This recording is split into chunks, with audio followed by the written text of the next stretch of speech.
네, 이원재 끝내주는 경제 끝내주는 인터뷰 시간입니다. 임동민 프리랜서 이코노미스트 모실 텐데요. 작년까지 교보증권 이코노미스트로 일하셨던 또 이제 젊은 떠오르는 이코노미스트이신데 오늘 특별히 모셨어요. 어서 오세요. 안녕하세요. 안녕하십니까.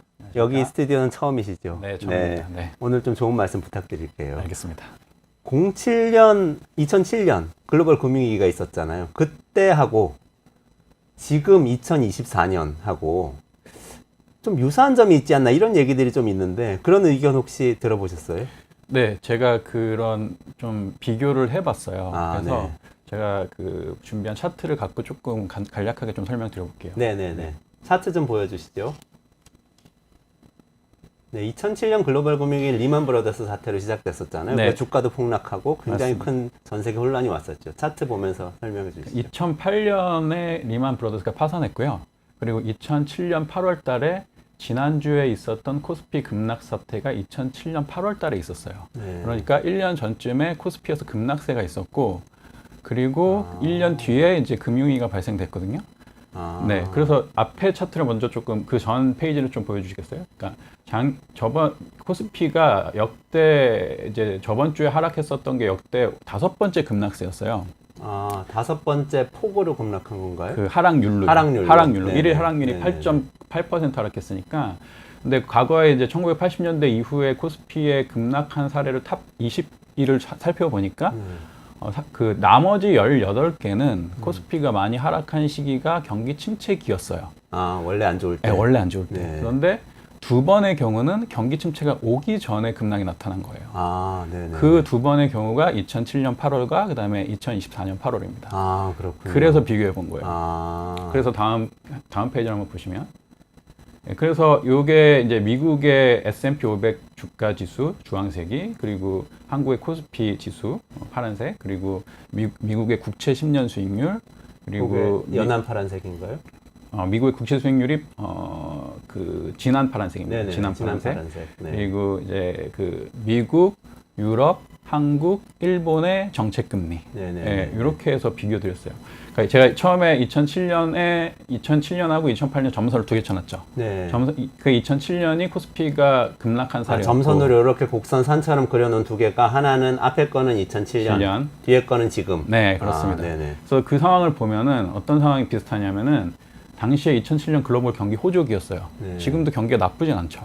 그렇죠. 그렇죠? 네. 그리고 또 인플레이션이 높은 상태였어요. 2007년에. 네. 지금도 인플레이션이 꺾이고는 있지만은 낮진 않죠. 네. 그다음에 그 이전 시기에 보면은 전 세계 통화 긴축기였어요. 네. 지금도 통화 긴축을 좀 완화할까 말까를 고민하는 상태죠. 통화 네. 긴축기였고, 그다음에 자산시장 과열기였어요. 그때도. 지금도 좀 자산시장 과열이 있죠. 그렇죠. 그리고 잠재적인 금융 부실이 존재하던 시기였어요. 2007년 같은 경우에 제가 뭐가 기억이 나냐면은 2007년 8월 같은 경우에 왜 주가가 하락했냐면은 유럽에서 BNP 파리바에서 서브프라임 관련된 그 펀드가 환매 중단이 있었습니다. 그 문제가 생겼으니까. 네네네. 네, 그런 처음에 그런 게 나타났었죠. 그래서 서브프라임 모기지 부실이 뭔가 미국의 주택 시장의 경기가 꺾이고 있는데 이게 관련된 리스크는 뭐가 있을까라고 이제 서칭하던 시기에 이제 프랑스에서 그 환매 중단 사태가 있었던 거예요. 그러면서 이것이 조금 더 이제 금융시장이나 실물 경제에 부담을 주기 시작하는 그런 상태가 된 거죠. 지금도 생각해보면 되게 비슷한 그런 여건에 있는 거죠. 네. 지금도 모기지 같은 그런 부실 자산이 있을 수 있는 건가요? 지금 같은 경우에는 어떤 이제 금융시장에 그 부실이 있을 수 있냐라고 이제 대표적으로 생각해 본다면 지금 이제 미국을 중심으로 생각하고 있으니까 네네. 뭐 미국의 상업용 부동산 부실이라든지 그 얘기 많이 나오죠. 네, 그렇습니다. 그래서 아직까지는 경기 침체나 뭐 기업 실적 부진이나 이런 것들이 확인된 것은 없는데 네. 근데 오랜 기간에 어떤 이제 경기가 호황인 상태였고 뭔가 이제 실물 경제나 금융시장의 부담이 분명히 존재를 하고 그다음에 고금리에 따른 여파가 이제 지금까지 쌓여왔었던 부채나 이런 부분들에 대해서 리스크 요인으로 작용이 될 수가 있고 그런 부분들이 이제 인지가 되는 상태에서 코스피가 급락을 했는데 이 코스피가 급락을 한 게 내부 요인이 아니라 외부 요인에 대해서 발생된 거잖아요. 네네. 미국에 의해서 발생된 건 미국의 주가 조정으로부터. 네. 그런 측면이 비슷해서 아, 그러면은 이제 2007년, 8년과 같은 사례랑 비교할 필요가 있잖아요. 무조건 낙관하기보다는 지금은 그런 좀 생각을 하고 있습니다. 네. 2007년에 우리나라 주가가 폭락했을 때도 그때도 BNP 파리바 사태하고 연관지어서 폭락했었나요? 어떤 그렇죠. 이벤트가 있었나요? 그러니까 이제 그 당 2007년 여름 같은 경우를 보게 되면은 사실상 이제 글로벌 호황기였어요. 네, 브릭스가 주도하는 글로벌 호황기였고, 아, 맞아요. 그리고 이제 뭐 금융위기나 이런 것들이 나타나기 전이잖아요. 네네. 그러니까 뭐 분위기가 그렇게 나쁘지 않은 상태였고, 미국의 주택 시장이 이제 부실이 나타나고 있고 서브프라임 관련된 모기지 부실이 이때더라라는 것들이 있는데 이게 뭐 메인 스트리트나 뭐 이런 부분에 큰 리스크 요인으로 작용하지 않을 거야라는 인식이 있었는데 그런 이제 진단이었는데 그것이 환매 중단이 된다 보니까 이것이 이제 그 금융 상품에 대해서 환매 중단이 있는 거니까 이게 사실은 좀 이렇게 시스템 리스크가 될 수 있는 게 아닌가라는 것들이 이제 금융위기가 정작 발생하기 1년 전쯤에 있었고 그것이 코스피 급락, 그 주가의 급락으로 나타났었던 거였죠. 아, 그러네요. 그때도 생각해보니까 그때 노무현 정부 말기잖아요. 그래서 부동산 시장이 엄청 들끓고 부동산 가격 엄청 오르고 집값 오른다고 막 난리일 때 우리나라도 그럴 때였죠. 그때도 그렇고 그리고 전 세계적으로 보게 되면은 그때 유가가 100불 이상 갔었어요. 그래서 그 얘기는 뭐냐면은 하여튼 그 호황이었다는 얘기예요. 그렇죠. 네. 경기가 들끓어서 특히 네. 그때는 브릭스 얘기 많이 했던 것 같아요. 아주 브릭스가 기름 사가서 기름이 없다, 비싸진다. 그러니까 중국이 14%, 15% 성장하던 시기요. 그렇죠. 네, 그렇습니다. 그러면 2007년하고 지금 2024년의 공통점은 모든 게 다 좋은 것 같은데 갑자기 주가가 이렇게 8%막 이렇게 상상할 수 없을 정도로 폭락하는 경우가 생긴 이벤트란 말이죠. 근데 그렇습니다. 자세히 살펴보니까 여러 가지 공통점이 있더라. 네. 지금 그 말씀을 주신 거예요. 맞습니다. 그거 좀 하나씩 좀 살펴보면 좋을 것 같아요. 일단은 국내 경기부터 좀 살펴보면 좋을 것 같아요. 우리 정부가 1분기 때 깜짝 성장했다고 이거 이렇게 가면 우리 경제 엄청 성장한다는 톤으로 발표를 했었어요. 근데 지금 2분기에는 마이너스 성장을 했고요. 지금 우리나라 국내 경기는 어떻게 보고 계십니까? 좋지 않죠. 그러니까 1분기 성장률이 좋았어요. 1.2% 성장을 했으니까 분기별로. 이 성장률은 한국의 지금 경제의 그런 잠재 성장률을 봤었을 때 굉장히 높은 수치였어요. 근데 이제 내용적으로 봤었을 때 그렇게 좋았느냐는 아니었고, 왜냐면은 순수출의 경제 성장 기여 효과가 1.3%에서 0.8%였거든요.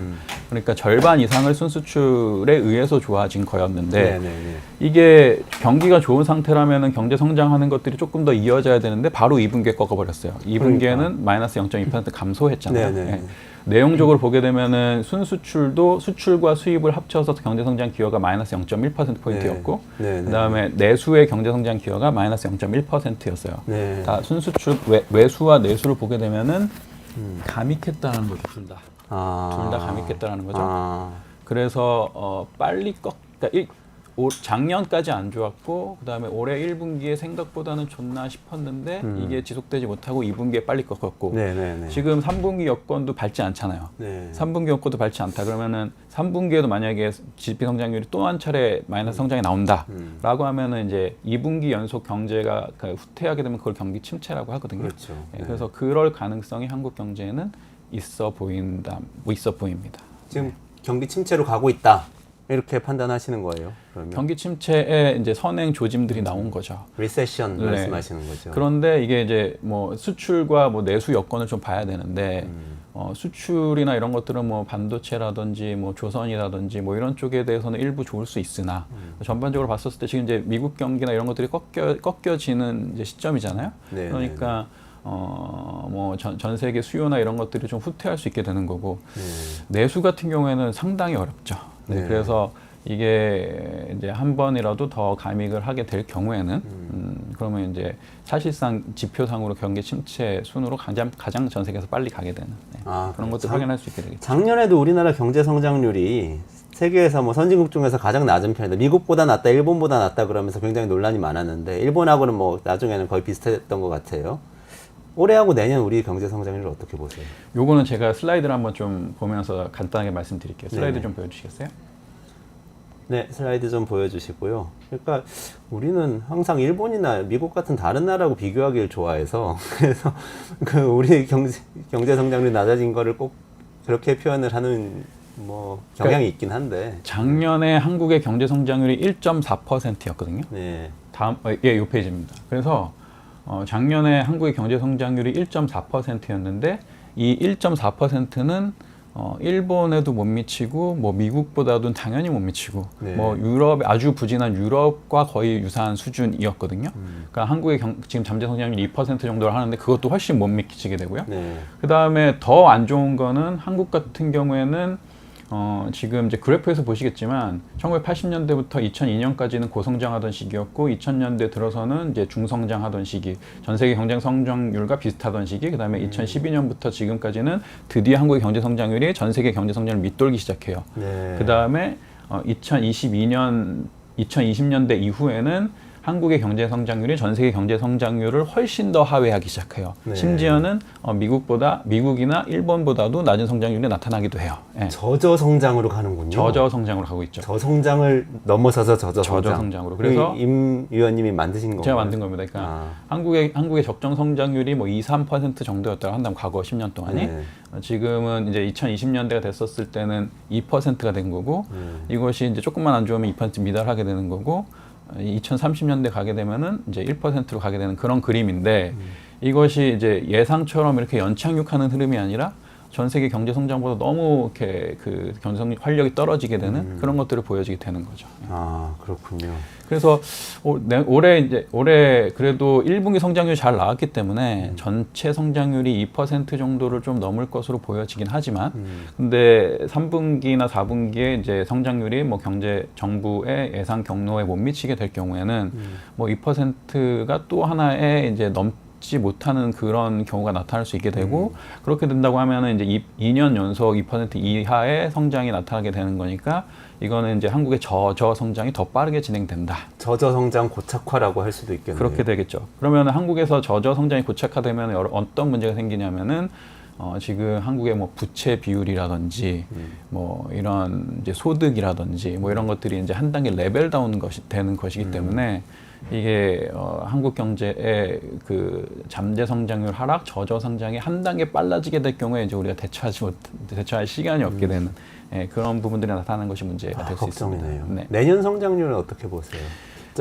지금 이제 뭐 한 2% 중반대로 할 것으로 보여지지만 이게 모릅니다, 진짜. 네. 그래서 우리 그 정부나 이런 한국은행의 기대치를 이제 중기 성장의 기대치를 받아서 뭐 2% 성장률이 5년 정도에 이어질 것으로 보고 있지만 이게 지금은 굉장히 이제 거시경제나 금융시장 여건이 굉장히 불확실하기 때문에 이거를 안정적으로 2%를 성장을 이상을 할 거다라고 자신하기는 이제 어렵다라는 거죠. 아, 네. 그렇군요. 그 보통은 그 국가가 성장하면은 성장할수록 성장률은 아무래도 사람이 키가 크면 클수록 키 크는 속도는 조금씩 줄어드는 것처럼 성장률은 낮아지는 게 보통 아니야 이렇게 얘기도 하는데 우리나라 경우는 그거보다도 더 심한 저성장인가요? 그러니까 한국이 사실 이게 한국 같은 경우에 보면은 1950년대 이후에 지금까지 전 세계 경제의 압축을 보여주는 국가죠. 그래서 그 20세기 때는 수출 주도로 해서 굉장히 고도 성장을 보였고 그다음에 21세기 들어서도 뭐 디지털 전환이라든지 뭐 이런 것들 하면서 이제 표준적인 성장을 보였고 내수나 이런 것들은 좀 좋은 상태에서 조금씩 이제 안 좋아지는 상태로 가고 있잖아요. 근데 이제 한국의 경제 성장률이 완전히 이렇게 선진국으로 안정적인 그런 수준에 못 미는 상태에서 경제 성장이 선진국과 비슷한 내지는 선진국보다 못한 그런 성장률을 가게 됐었을 때는 이게 이제 그 계속 페달을 밟지 못하게 되면 이제 넘어지게 되는. 그리고 이제 저희는 다 이게 미국이나 유럽이나 일본처럼 이렇게 안정한 경제의 그런 구조가 갖춰진 건 아니잖아요. 네. 그럼 넘어지게 됐었을 때 이제 타격이 클 수 있게 되는 거죠. 일어나지 못할 수도 있고. 네. 걱정스럽네요. 조금 현안 이야기 좀 여쭤보고 싶은데 아무래도 요즘은 미국이 가장 중요한 것 같아요. 이 경기 얘기할 때. 그래서 미국발 경기 침체가 전 세계로 오는 거 아니냐는 게 지난주에 공포였는데 또 지금 이번 주에는 다시 다 회복하는 것 같아 보이기도 하고 한데 어떻게 보세요? 그러니까 미국 경제는 장기 호황 중이에요. 아직까지. 네. 길게 보면은 2008년, 2009년 글로벌 금융위기 이후에 미국 경제는 한 15년 동안 계속 좋았어요. 그 다음에 코로나19 팬데믹이 약간 있었지만은 그 이후에도 3, 4년 계속 좋았어요. 그래서 길게 봐도 호황, 짧게 봐도 호황. 이게 이제 장단기 호황 사이클이 이제 겹치는 국면에서 이코노미스트들이 2, 3년부터 미국 경제가 꺾일다라고 하면서 어떤 표현을 썼냐면 레이트 사이클이다 지금은. 그래서 경기가 좋긴 한데 언젠가는 꺾이는 것이 연장되고 있다라는 것들이 이제 걱정되는 시기였거든요. 작년부터요? 뭐 한 빨리 경기를 걱정하신 분들은 2년, 좀 늦게 보신 분들은 1년 전부터. 네. 올해 초에도 미국 경기 꺾일 것이다 이런 우려는 많았고 레이트 사이클이죠. 레이트 사이클인데 이제 지금 비로소 실업률이 올라가는 것들이 확인이 됐거든요. 그렇게 된다고 한다면 이제 미국도 장단기 호황을 끝내고 경기 둔화로 진입하게 되는 거고 만약에 어떤 금융시장, 실물시장에 좀 크래시가 있을 경우에는 미국 같은 경우에도 뭐 리세션으로 진입할 수 있게 되는 뭐 그런 위험을 걱정하는 거죠 지금. 그렇군요. 아유, 댓글을 또 많이 주셨네요. 수박깨기님 감사합니다. 네, 수박 맛있죠? 여름에 시원하게. 네. 윤영중님, 미국 실업급여 청구 건수가 예상보다 적게 나왔다고 하던데 그러면 지난주에 주식시장 반응은 과도했던 거 아닌가요? 이 질문 답해 주시고요. 실업수당 청구 건수가 적게 나오면은 실업자들이 적어진 거잖아요. 네네네. 그러니까 이제 미국 경제의 걱정이 좀 덜해졌다는 얘기고 그래서 주가가 회복했 걸로 볼 수 있겠죠. 네. 네, 그렇지만 이제 사실 주식 시장을 볼 때는 너무 경기만 보시고 판단하면 안 되고 기업 실적을 보셔야 됩니다. 기업 실적을. 그래서 지금은 이제 경기나 이런 것들은 이제 좋은 시간에서 경기가 꺾이는 것이 걱정되는 시기로 접어들고 있고 이때 이제 미국의 기업들의 실적이 부진하게 될 경우에는 이제 주가는 하락하게 될 거예요. 네. 기업 실적을 봐라. 그렇죠. 실업수당 청구 건수보다는 이 이야기네요. 근데 지금 말씀하신 건 그래도 미국 경기 침체가 어쨌든 간에 올 때는 됐다 이런 말씀이신 것 같은데 올 때가 늦춰지고 있는데 오긴 올 거다는 말씀이신 것 같아요. 만약에 이번에 온다면 경기 침체 여러 종류가 있잖아요. 그냥 정말 단기적인 것도 있고 테크니컬한 침체도 있고 장기 침체도 있고 불황으로 가는 것도 있고 이번에 어떤 쪽이라고 보세요? 그러니까 제가 2007년, 2008년 사례를 비교한 것은 그때랑 비교하면 여러 가지 이제 저희가 판단 요인이 비슷하다는 점이 많다라는 거예요. 지금 미국의 경기 침체가 뭐 리세션이 어떤 형태가 올 거다라고 보기는 어려운 것 같아요. 아직은. 그리고 미국은 아직까지 뭐 가계 소비라든지 그다음에 기업 투자라든지 그다음에 미국의 어떤 그 메인스트림을 이루는 기업들이 굉장히 건강한 상태로 보여집니다. 그래서 미국의 경기 침체가 지금 뭐 어떤 형식으로 진행이 될 건지 뭐 이런 것들에 대해서 걱정할 단계는 아닌 것 같아요. 그런데 이제 문제는 지금은 너무 예측 불확실한 변수들이 많다. 뭐 대선이라든지 그다음에 2007년, 2008년 사례에서도 보듯이 어떤 잠재적인 부실 요인들이 뭐 예컨대 고금리가 조금 더 오래 지속될 경우에는 그러면은 이제 그 금융시장에 잠재된 리스크들이 노출이 되고 또 실물 경제에도 더 영향을 가할 수 있는 상황이 되기 때문에 지금 미국 경제 침체 모습이 어떻게 될지 예단하기보다는 지금은 리스크 관리를 좀 염두에 둘 필요가 있다. 라는 어떻게든 침체가 올 가능성이 높기 때문에 좀 위험을 생각은 하고는 있어야 한다. 네. 그 2007년에도 제가 갑자기 생각이 나는데 그때도 모든 게 좋아 보였었던 것 같아요. 그러니까 2000년대 초반에 그 9.11 테러 나고 미국이 테러에 전쟁하면서 막 전쟁 일으키고 난리를 치고 난 다음에 그래도 미국 사회가 조금씩 회복하면서 부시 대통령이 그때 중산층 강화하겠다고 하면서 오너십 소사이어티에 그래서 모기지 완화해가지고 막 다 빚내서 집 사게 해주고 그랬던 거죠. 그래서 다 집 생기고 미국 사람이 다 중산층이 되는 것 같아 보이고 주가 막 오르고 이러니까 괜찮아 보였는데 갑자기 빵 터졌었잖아요. 그때도.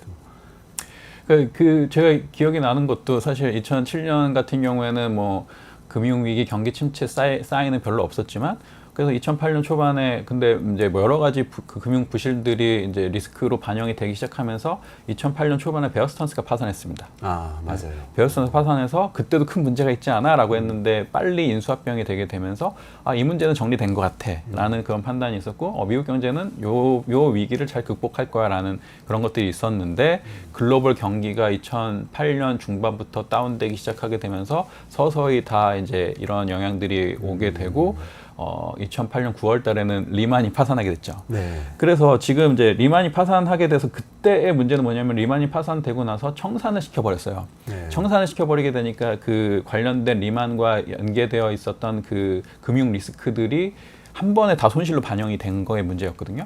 그러면서 이제 제로금리 뭐 양적 완화 이런 길로 가게 된 겁니다. 네. 지금은 그런 레슨은 있어요. 그렇기 때문에 어떤 금융 시스템에 대한 어떤 아주 큰 위기가 있었을 때 대처할 수 있다라는 이제 그런 안정감은 있지만 그렇다고 해서 아무 문제 없이 갈 거다라는 것들은 이제 조금 아니랄 수 있어 보입니다. 아, 그렇군요. 지금 말씀하신 걸로 보면 금리 인하를 곧 하겠네요. 경기 침체 오면 금리 인하하는 거잖아요. 네, 당시에도 2007년에도 미국의 그런 경기 둔화 사이클이 주택 경기에서 오다 보니까 미국이 가장 먼저 금리 인하를 했거든요. 그래서 지금도 이제 미국이 뭐 유럽이 먼저 했긴 했지만 이번에는 미국이 올해 3번 남은 FOMC에서 3번 다 금리 인하 하지 않을까 생각합니다. 3번 다 할 거다. 네. 지금 뭐 주가가 다시 반등하고 이래도 그런 기대가 있죠. 그래서 이제 뭐 대선이나 이런 것들도 있는데 그 연준에서 뭐 여러 대선 그 트럼프 대통령이 만약에 당선된다라고 한다면은 인플레이션이 다시 발생될 수가 있어요. 트럼프 정책이나 이런 것들이 인플레이션 다시 올리는 요인들이기 때문에 그래서 제가 보기에는 그 이전에 3번 정도 금리 인하를 좀 하지 않을까라는 생각합니다. 네. 내려놓고 혹시 나중에 또 물가가 오르면 다시 올릴 수 있는 올린다기보다는 이제 그 금리 인하를 멈추겠죠. 멈추는 방향으로 네. 하고. 그렇군요. 그러면은 달러가 좀 약해지는 건가요? 그런데 이제 그래서 이 달러를 보게 되면은 이제 뭐는 경기라든지 그다음에 연준의 정책이라든지 뭐 이런 것들을 종합적으로 판단했었을 때 문제가 없을 경우에 달러는 약세가 됩니다. 그러니까 정상적인 상황, 뭐 글로벌 교역 상태라든지 그다음에 금융시장에 어떤 불안 요인이 없게 되면은 그 안전자산 선호가 강화되지 않으면서 달러는 약세를 보이거든요. 오히려 정상적일 때 달러가 약세가 돼요. 그렇습니다. 왜냐면 불안하면 사람들이 달러를 사고 그렇죠. 그래서 비싸지고. 그렇죠. 그래서 약세가 될 거라고 이제 기대하시는 분들이 많죠. 미국이 금리를 내리게 되면은 좀 안정감을 찾을 거고 금리 그다음에 달러 약세를 하면서 전 세계 금융시장이 괜찮을 거야라고 생각하는데 제가 보기에는 좀 그것도 어려움이 있어 보여요. 왜냐하면은 미국이 금리를 내린다고 하더라도 미국이 다른 국가들보다 상대적으로 높은 금리를 높게 유지할 수 있는 여건이고요. 그리고 미국의 경기가 또 다른 곳보다 좋기도 하고 상대적으로 봤었을 때 그리고 지금은 미국의 무역수지 적자를 줄이는 방향성이에요. 미국의 무역수지 적자를 줄이는 방향성이기 때문에 뭐 트럼프도 그렇고 바이든 정책도 마찬가지입니다. 그럼 이렇게 된다고 하면은 달러가 무한정 약세로 갈 수 있는 상황은 아니에요. 안정적인 약세로 갈 수 있는 상황은 아니고 여기에다가 이제 금융시장에서 글로벌 안전자산 선호 이런 것들이 나타나게 되면은 이제 달러는 강세로 갈 수 있죠. 계속 강세로 갈 수도 있다. 저는 약세보다는 강세 가능성이 좀 높아 보입니다. 그렇군요. 네. 그럼 미국 증시 얘기를 좀 넘어가 보면은 지금 AI 거품, 기술주 거품 뭐 이런 얘기 좀 많았는데 또 다시 반등하기도 하고 그랬어요. 근데 미국 증시 사람들이 많이 관심 갖는 것도 또 달러가 강세니까 그런 점도 있잖아요. 그렇죠. 네. 그럼 그것도 계속 될까요? 어떻게 보세요? 그러니까 아까 제가 미국의 이제는 미국 주식시장 보실 때는 경기 금리도 중요하게 보셔야 되지만 이제 미국 기업 실적을 좀 주목해서 보시라고 말씀을 드리는데 미국의 기업 실적이 안 좋아지게 되면 이제 미국 경제도 진짜 비로소 안 좋아지는 거예요. 네. 그래서 이제 미국 기업 실적을 중요하게 봐야 되는데 미국의 지금 이제 미국 주식시장의 우량주들을 보게 되면은 테크주들 위주잖아요. 네. 그래서 테크주들이 이전의 빅테크, 그러니까 애플, 마이크로소프트, 그다음에 뭐 메타, 아마존, 구글 이런 기업들 같은 경우에는 상대적으로 실적이 안정성이 있어 보입니다. 그래서 그 부분은 괜찮아 보이는데 근데 이제 테슬라라든지 그다음에 엔비디아라든지 그다음에 기타 여러 가지 이제 그 뭐 인공지능이라든지 새로운 산업의 패러다임으로 인해서 주가가 많이 오른 회사들이 있어요. 그런 기업들은 지금 실적 전망이 좋은 것이 너무 과도해 보이고요. 네. 그런 것들이 이제 과도한 것을 넘어서 그 미스를 하기 시작하고 이제 전망 못 맞추게 되면 이제 주가는 하락하게 될 거고 그러면은 이제 조금씩 경기나 이런 것들이 안 좋다라는 것들이 조금 더 퍼지게 되면서 주가가 이제 조정으로 갈 수 있는 그런 상황이 되고 이게 내년에 실물 경제나 이런 것들이 받쳐주지 못해서 계속 이제 실적이 이제 그 개선이 아니라 감익되는 측면으로 가게 된다라고 한다면 이제 미국 주식 시장도 이제 조정이 길어질 수 있게 되는 거죠. 그러니까 지금은 테슬라나 그런 이 엔비디아나 이런 AI주들의 실적을 좀 주목해서 봐야 되는 그런 상황이네요. 실적을 그렇습니다. 정말 맞출 거냐. 그렇습니다. 이렇게 과대평가된 것 같은데. 그렇습니다. 너무 많이 올랐잖아요. 그렇죠. 그러면 너무 많이 오른 것 중에 사실 비트코인도 있어요. 네. 가상자산은 어때요? 이것도 그렇게 침체가 오고 좀 거품이 빠질 때는 빠지는 거 아닌가요?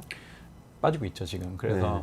올해 초반에 이제 그 비트코인 ETF 현물 그 거래를 기반으로 해가지고 엄청나게 올랐다가 지금 이제 조정이 되고 있는 것인데 이제 크립토 시장을 보게 되면은 단계를 정확하게 거치고 있습니다. 비트코인 주도 이더리움 따라가고 그 다음에 알트코인이 따라가고 그 강세장의 1차 사이클이 마무리돼요.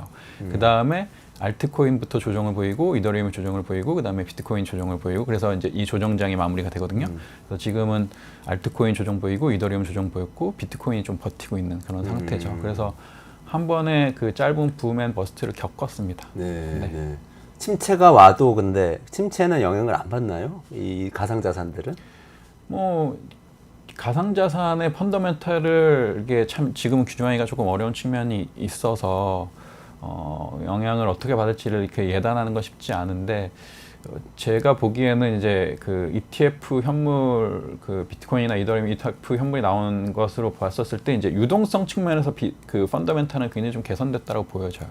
그래서 이제 과거와 같은 폭락세가 또 나타나지는 않을 거다라고 개인적으로 생각을 합니다. 아이고 긍정적으로 보시네요. 네. 이 부분 언젠가 다시 한번 모셔서 자세히 들어보고 싶네요. 오늘 알겠습니다. 시간이 다 돼서 여기까지로 마무리를 하도록 하겠습니다. 우리 임동민 이코노미스트님 처음으로 모시고 말씀드렸는데 금융시장 만물 박사시네요. 지금 2007년 글로벌 금융위기부터 시작해서 가상자산 가격 전망까지 해주셨습니다. 네, 오늘 와주셔서 감사합니다. 감사합니다. 수고하셨습니다.